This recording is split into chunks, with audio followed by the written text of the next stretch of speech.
So my wife just pulled up from work in her Nissan Rogue, and she got out of the car and went in the house, and the brake lights stayed on and remained on. Upon inspection of the brake pedal area, I found these fragments of what looks to be a hardened plastic.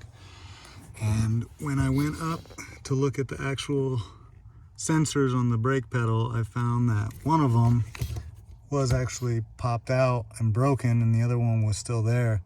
So all I did for this one, in order to repair this, was I just grabbed my bin of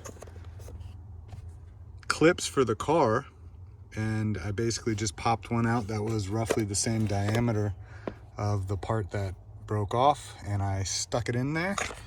And as you can see, now that it's in there, the switch, see, that would be an open switch, meaning the brake pedal is depressed and the lights are on, and that's what it was basically doing because it was going through a hole.